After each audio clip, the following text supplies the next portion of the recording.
Welcome back for another session. Today is January 11th. And we've been working on the attribute of nikiyut, which is being cleanliness, but not literally physical cleanliness. It's talking about spiritual cleanliness, being truthful to yourself. We closed off last week talking about kavod, right? Honor, and how to make sure you don't fall into the trap of kavod. And he's going to continue on that and wrap it up in a second. So here we go. Klala devarim, general rule, right? Hakavod, right? Seeking honor. It's one of the most difficult stumbling blocks for a person.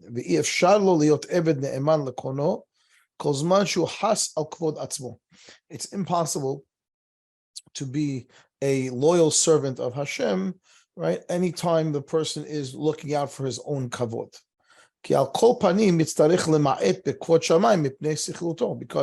Because it's inevitable that he's going to have to reduce the kavod shamayim, Hashem's kavod, for his own kavod.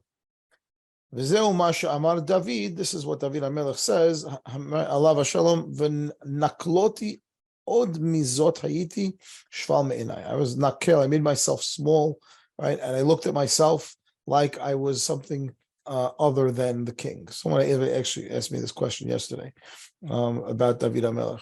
So this pasuk is talking about when they brought the Aron of the covenant of the ark was taken captive by the Plishtim, and the Plishtim had it by them for a little bit, and there was plagues coming, and people were dying, and they said, "Please just take it back," and they gave it back to Am Yisrael, and they made a whole parade to bring the Aron back, and David was dancing like a literally a crazy person, like a wild man, with joy in front of the Aron, and the whole story about Michal, one of his wives, Shaul's daughter, looking out the window and seeing David, behave in a manner unbecoming of a king, and she rebuked him for it, and he said, "I would have done even more." It's because, again, he was reducing his own kavod for the kavod of Shammai. He was so overjoyed that they were returning the Aron, and that's what this pasuk is referencing over here. It's a good musar for people that like to be in the shadows on Simchat Torah. Okay, your own kavod is not relevant in those scenarios when it's kvod Shamayim that we're talking about. So that's really the main thing, right? We're here to raise the knowledge and awareness of Hashem in this world, and therefore we would degrade ourselves, not totally degrade. Obviously, you don't want to walk around disheveled and hard, but holding back kavod shamayim because of kavod of ourselves is what we're discussing. That's what we're talking about over here. It says a kavod ha'emiti eli yediyat Torah be'emet. You want to know real kavod? Someone who knows Torah, that's kavod. V'chen amru zichronam l'varacha en hakavod el haTorah. Mishnah Masechet Pirkei Avot. Shneimar kavod chachamim yinhalu. You want to see who's going to have the nahala, the inheritance of kavod, chachamim. V'zulata eno ela kavod medumeh v'chozev. Anything other than kavod from the Torah, or kavod of the Torah, right, it's a facade of kavod. Okay, hevel ve'en bo mo'il, right? It's nothing. It's nonsense.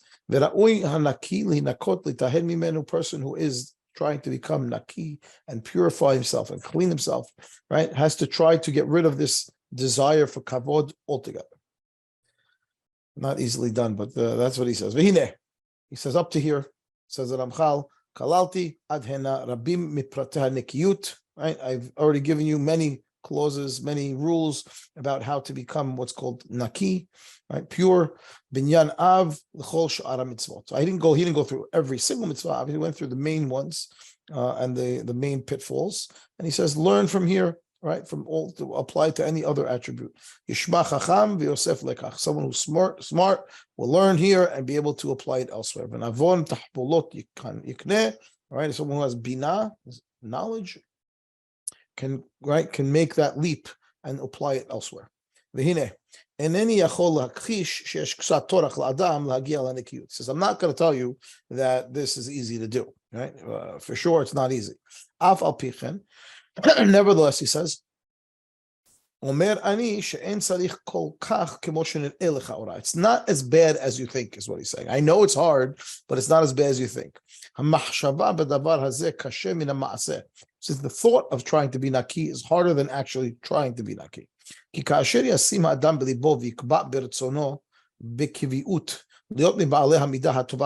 once a person makes the decision that this is something that he wants to do, it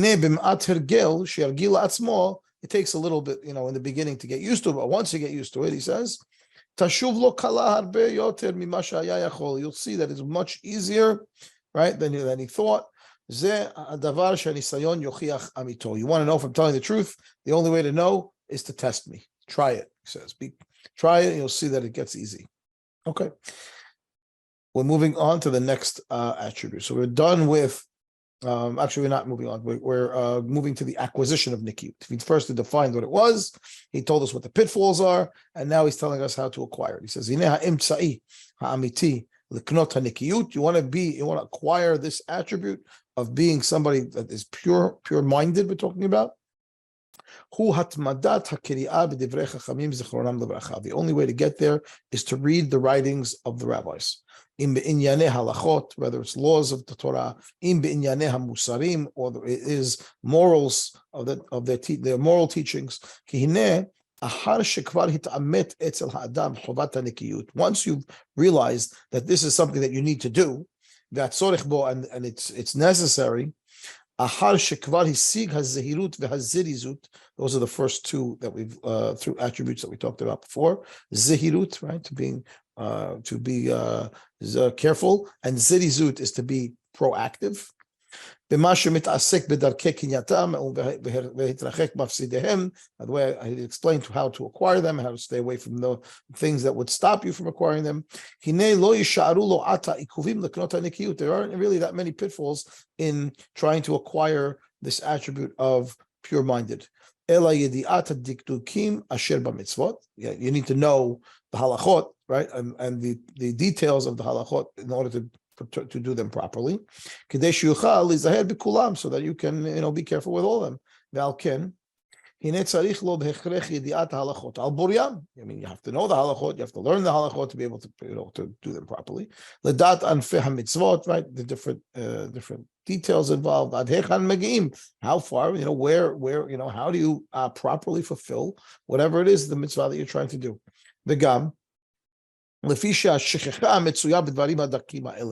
It's very common, he says, that people forget, especially when you're getting into the nitty-gritty details of certain mitzvot, right? If you're not doing them constantly or you're not reviewing the laws constantly, you forget. People forget things. The only way to retain the information is to continuously learn it and read it over again. In the Sefarim HaMevarim, Ela HaDiktukim, right? Whatever the details are, you have to read the books. L'man Hadesh B'sichlo Zichratam, so you're able to, right, remind yourself. As Vadai Shit Orel Kaimam, then you'll be able to keep them, because once it's in your mind, it's front and center, it's the you're thinking about, so it's much easier to fulfill. Dechen B'inyan HaMidot, Mukhrachat Lo Kriat Ma'amareh Musar lakadmonim or la'achronim. When it comes to refining your character, the way to do it is to learn musar, right? To learn the different moral teachings of the earlier rabbis, the later rabbis.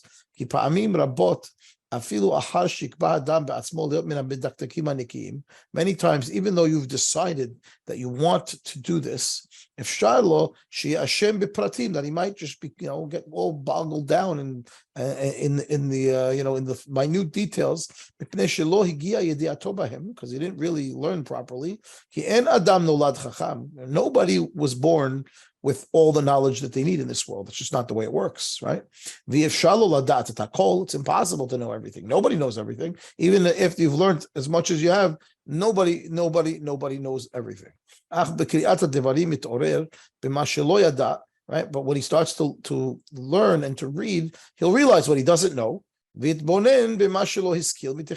able to think about that which he didn't understand the first time around. Even things that are not, explicit in the books. Once his mind is awakened to a specific topic or a specific attribute that he's working on, or whatever it is, mashgiachu al kol tzedadin. He's going to see able to able to right to look at this from all different angles. To be able to actually come up with new aspects or new visions or new understandings of something after he analyzes it. How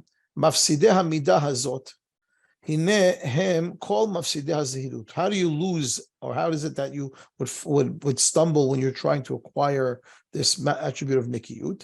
The same are the ones that you would that were giving trouble for zehirut, for being proactive, right? Being careful. Sorry, zehirut is being careful. On top of those is the same ones you have to add on top of them, that the lack of knowledge that he has when it comes to doing the mitzvot. If he doesn't know, so how can he be careful, right? Like you've already mentioned. Lo am haaretz chasid. The rabbis say, right, an am haaretz, person who's an ignoramus, is unlearned, can't be a hasid because he just doesn't know how to, right? Can't be pious if you don't know the laws. How can he do the mitzvot if he doesn't know the mitzvot? Therefore, the rabbis tell us, Talmud gadol, right? Learning is actually greater than doing. Why? Because the ultimate purpose of learning is to do. But if I don't know, I can't do. So I need to learn so I could do, right? So just doing mitzvah, that means I can only do the mitzvah that I know about. If I didn't learn the other ones, I can never do them. So learning is greater. And now we move on to the next midah, midat haperishut. It's going to explain what it means. Lefrosh means to separate from, to withhold things from yourself. It says haperishut hu tchilat hasidut. So the stage 2 development of a person after he went through the attributes that we've gone through so far, when he was building himself to become a Sadiq, now he's going to move him up the scale into building from a Sadiq to a Hasid, someone who's pious. So he says the first step is Perishut. Perishut tchilat hasidut v'tir'eh shekol ma shebe'arnu ad ata. You'll see that everything that we've explained up until this point, hu ma shemitztarech el ha'am l'shiyeh hasid. Right? This is did I skip a line? Yeah, I did. Sorry. Hu ma shemitztarech el ha'am l'shiyeh sadiq. So up to this point, like I just explained, right, that we were working on becoming a Sadiq, and now he's working on becoming a Hasid. Nimsa, it comes out that Perishut, ima Hasidut, so Perishut, right, separating things from yourself, vis-a-vis being a Hasid, hu kemo hazehirut, im hazerizut, sheze besur mera, uvze be'asetov. So he's saying that the idea of Perishut is like Zehirut, right? Where you're being careful in Zehirut. Over Perishut, you're actually going to withhold things from yourself that are actually mutar. Over there, we're talking about not doing something that's asur, and now he's talking about doing, not doing something even when it's mutar. Zehirut, ima zerizut. Right, he's doing like an analogy between zehirut and zerizut to the way that zehirut is sur mera. Zehirut, stay away from the evil. Don't do it. Zerizut is asetov. Right. So the perishut and chasidut, they're similar. Perishut is the stay away from portion, and the chasidut is the active portion. Right, of where you're going to do things that are above and beyond. So stay away from things that are even mutar, and do things that are not unnecessarily an obligation to do. That's the hasid. So the hasid is the one who's going above and beyond, and the perishut is also he's also going above and beyond, but on the negative side of not doing things, right, even though they're mutar. So he's starting with that side first, the perishut. V'hinei klal perishut hu ma she'amru zichronam livracha kadesh atzmecha b'mutar lach. Right, the Gemara in Masechet Yevamot says that you should make yourself holy even in things that are allowed for you. V'zot hi ha'ora'ata shel hamilah atzma perishut. That by itself is the definition of the word perishut. Lefrosh means to separate. Al tifrosh min hasibur. Right? Don't separate. Right? Pirushim is to separate it from. La'afrish. Right? I mafrish tiruma. I pull tiruma out from the pile. So Pirishut, as it is separation. So he says, Lomar lecha, liot poresh umarchik atzmo min hadavar. Right? I separate myself, or I move myself away from whatever it is. V'hainu she'oser al atzmo Devar heter. I make something that's mutar, really, and I say, no, for me, I'm not allowed to do that. What's the reason I want to do that? So I don't come to actually transgress the isur itself. So I'm building a fence for myself, not to transgress the isur.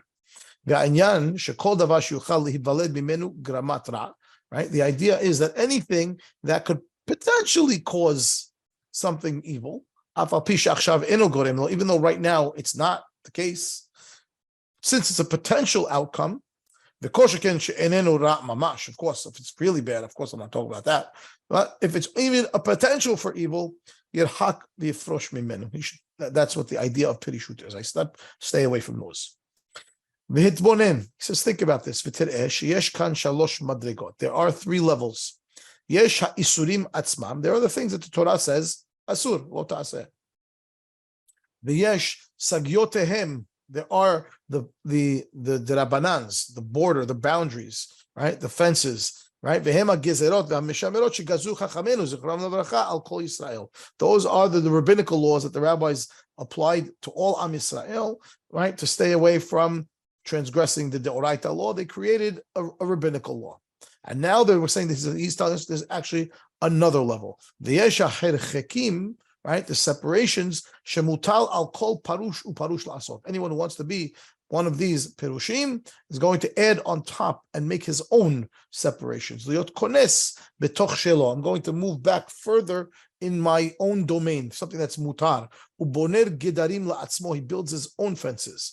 Dehainu lahaniach min haheterim atzmam. That I stay away from things that I heter. Shelo ne'esur l'chol Yisrael. Even though everyone else is mutar. Velefrosh mahem kidei sheyem meruhak. He wants to move even further away from the Ra. So the Ra is the one that Torah says is Asur. The rabbis moved you back a little bit by putting a rabbinical law, and now he's saying a Parush person will move himself even further back. Okay? Sounds like he wants you to be extremely, extremely strict. You'll see in a minute he doesn't mean that. V'im Tomar, if you're going to tell me, time out. Hold on, pause. What are you talking about? You're telling me now that I have to make everything that I love, I have to go and now say it's asur to me. I love to go out for dinner. I love to eat this. I love to whatever I want to do. Right? I love to exercise. Now I can't do that. I have to make myself a parush. He says no.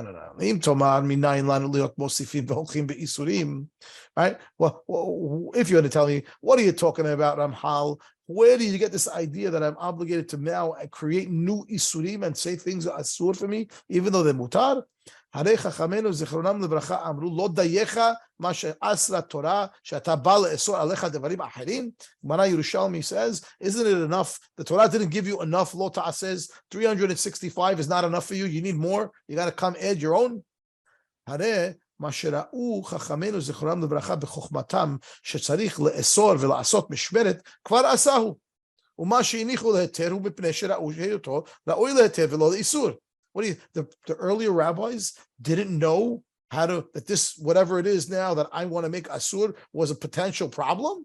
They knew exactly what they were doing. Whenever they saw there would be an issue, they created a rabbinical law. If they left it mutar, it's mutar. Why do I need to add on top of that additional isurim? I know better than them. He says,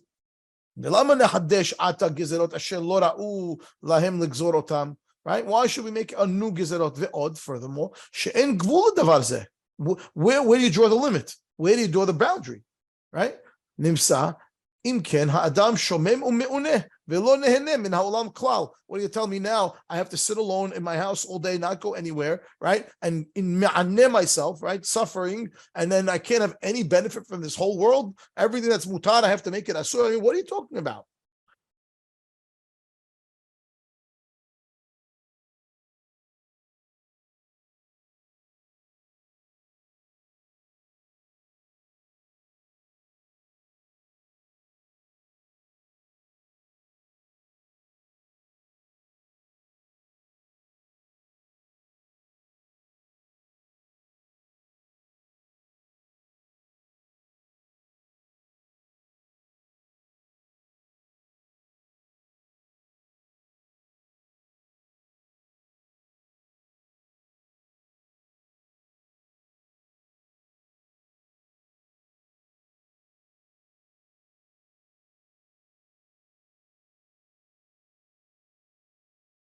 you're telling me now that I have to add, new isurim, but then you're telling me that, hey, by the way, that that's asur to add isurim, because you're telling me that I have to enjoy everything that Hashem created. So we'll make up your mind. He says, "Ateshuvahi ki apirishut vadai tzarich." For sure, you have to separate. Umuchrach, it's necessary. Vizhiru alav chachamenu zichronam levracha. The rabbis did tell us to do this. Hu ma she'amar kedoshim tihiyu. Kedoshim tihiyu, be holy, meaning pirushim tihiyu. Ve'od amru kol hayoshev beta'anit nikra kadosh. Mara says, person who's fasting is called holy. Kal b'chomer min nazir. The nazir who's only holding back from wine is called kadosh. So someone who holds back from everything is called kadosh. Kal b'chomer. Od amru sadik ochel lesova nafsho. Right? A Sadiq will only eat just till he's satiated. But he only ate a little bit. Od amru Rabbeinu HaKadosh b'shat mitato zakaf etzed atzbaotav. When Rabbi Yehuda HaNasi passed away, he held his hands up to Shemayim and he said, "Galui v'yadua lefanecha shelo neheneti min ha'olam hazeh afilu etzba ketana." I didn't derive benefit from this world. Even my small little pinky didn't derive benefit. Od amru ad she'adam yitpalel al divrei Torah sheyikadsu b'toch me'av yitpalel al achila u'shlila shelo yikadsu b'toch me'av. Right? Before a person prays that he should understand Torah and gain Torah, he should pray that he shouldn't let the food come into his belly. So he's showing that there's all these contradictions going on in Divrei Chachamim about, do I have to withhold things for myself, or am I obligated to enjoy them? He says, you see the ones I just listed, morim beferush tzorech haperishut v'chovabo. The last category, the last bunch, clearly say that you're supposed to hold back. Omnam, however, al kol parim sichim anu letaretz ma'amarim amorim hefech zeh. We do need to explain the contradictions of all the other statements that are telling you have to derive benefit from this world. Ach ha'inyan, he says, the idea ki vadai chelukim rabim ve'ikarim yesh badavar. There are distinctions between the different types of benefits and holding back. Yesh pirishut shenitztavinu bo. The yesh perishut shehizharnu alav lebilti kasher bo. There are things that we were obligated to stay away from, even though they're mutar, and there are things that are mutar that we're not allowed to stay away from. V'hu ma she'amar Shlomo hamelech alav shalom al tehi sadik harbe. Don't overdo it. Don't be a Sadiq, too much of a Sadiq, right? And therefore, now you need to explain which are which, and clearly, when we say that, that you can't hold back too much, of course, we're supposed to derive benefit from this world. It doesn't mean, right, that I can't enjoy what Hashem created for me. I think what he's trying to say is that, listen, let's say, we use an example to make it understand better. I love whatever. I love French fries, right? So I want to eat French fries. I love French fries. They're delicious. I made French fries for me to enjoy French fries. But I don't have to eat, right, 5 pounds of French fries, right? They're mutar. I could eat one serving and enjoy. I think that's what he's saying, right? You can't say that French fries are bad and I'm never allowed to eat French fries and therefore I'm not going to eat them ever, unless, again, if you have a sick, somebody's not, we're not talking about somebody who's sick, but I'm talking in general, right? Oh, I want to be a parush. I'm never eating French fries. Okay, well, okay. I don't think that's what the Torah wants from you. If you like them, you're not supposed to make yourself suffer. You're supposed to have some. And the rest you say, okay, now I'm a parush. I got my fix. And now I'm going to hold back. Even though the mutar, I'm allowed to eat French fries, the kosher, everything's good. But no, not parush. That's what I think he means. I'm going to tell you what's good perishut. Let's see how he explains it.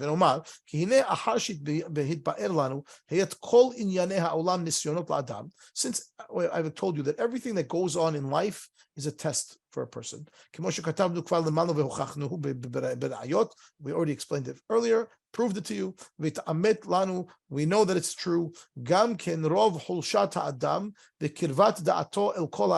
Right? Even a person's weaknesses, his mind, that he has these desires, right? And he wants to have things that are not what he shouldn't have.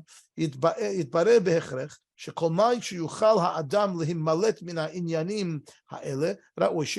you know that it's bad, you got to stay away, right? To stay away from things that could be, cause problems to you. There's no enjoyment in this world that potentially can't lead to a sin. Derech Mashal gives an example. Right? Mikol isurei ha'achila, right? Once you have food that's told, let's say 100% kosher, right? Hinehem mutarim, everything's mutar. Omnam, however, milui hakeres moshech aharav perikat ol. When you eat too much, right, you start to be hefker a little bit, right?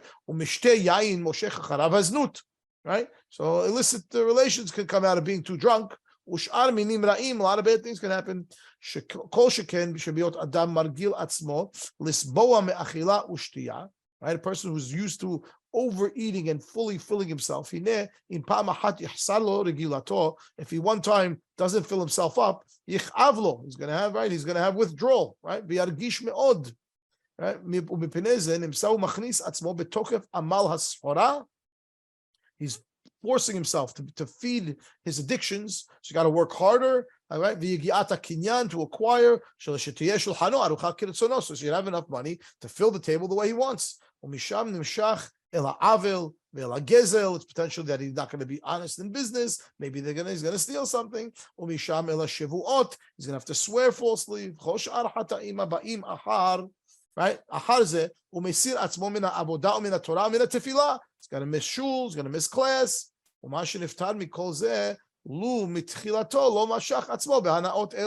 Right? Why? Because he allowed himself to get addicted to eating something crazy, not too much all the time. Not saying not to eat. He's telling you, of course, you have to enjoy it, of course. But when it becomes the obsession, that's the problem now. And therefore, kinyan ze amru be'inyan ben sorer more, right? That they say about the child who's off the derech and stealing from his father. Torah was amda Torah al sof da'ato. Why do we kill him? He didn't do anything yet. No, because the Torah says we're judging him now for where he's going to end up. Okay, well, that's a whole nother conversation about how we can judge somebody, for something they haven't done yet, but we'll get there eventually. Then al inyan hazinut, regarding illicit relations. Amru kol haro'eh sotah b'kil kula. Anyone who saw a woman who's sotah, the husband warned her not to be into seclusion with somebody, and she went into seclusion, and now she becomes a to her husband. They have to go to the Beit HaMikdash. She has to drink the waters after they write this whole Megillah and erase it on the waters, and she has to drink it. And she was mikalkelit, right? The waters checked her, and the Gemara says, the Psukim in the Torah say also, right, that her belly will burst if she was unfaithful to her husband. So somebody saw it happen. He was watching. The girl drank, and he saw her explode. Yazid atzmo min hayayin. So Yazir atzmo min hayayin. He should make a vow not to drink wine, because how did this happen? She was a little loose, drank too much, got a little tipsy, and allowed things to happen that happened. So if you saw this, Hashem's telling you something. So you should be careful. So again, an idea of wine is mutar, but with like everything, okay, that anything when it comes to enjoyment in this world, there's limitations. You have to be able to limit yourself. This is the trick in order to save yourself from Yetzer Hara.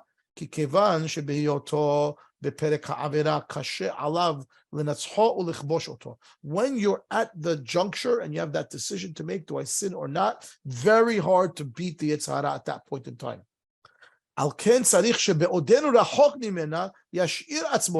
way, right, to do it is to keep the Yetzer Hara far away.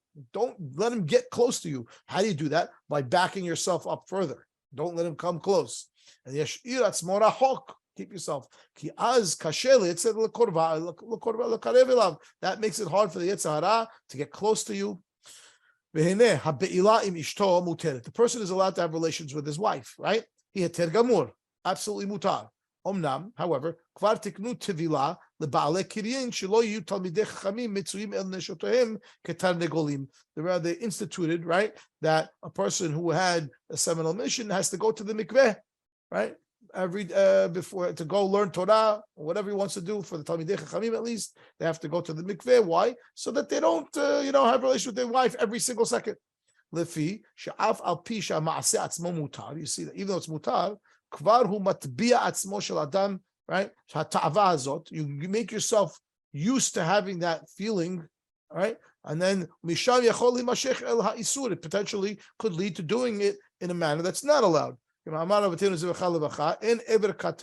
katan yesh ba'adam. A person has a small limb, okay?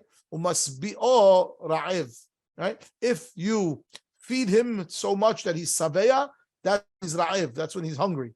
Mar'ivo, if you starve him, he's sabeya, right? So the more relations a person has, the more he's going to want to have more, and therefore potentially may end up having relations with someone he's not allowed to have relations with. That's a problem, and therefore, so you back up. We do it a little bit less, a little easier. Right? Even in a manner, at a time when it's allowed and it's mutar. Amru al Rabbi Eliezer shaya megale tefach umechase tefachayim.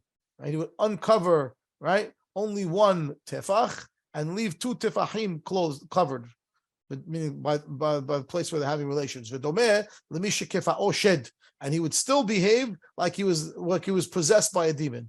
But that's a level that you don't want to have an enjoyment even at the time. That's a level most people can't achieve. But the idea is that everyone can understand that too much of a good thing is not good, and that's this whole idea of perishut, that don't overdo it in the things that are mutar. There's a limit to even things that are good, and the person has to find that right balance for himself. In when to say, okay, adkan, this is enough, and I got to stop here. Even though I can continue and it's still allowed, I might fall if I continue going forward. I better stop right here, and then that's the idea. While we say that, I think we stop right here for this week. Everybody have a beautiful week. Be'ezrat Hashem will continue on.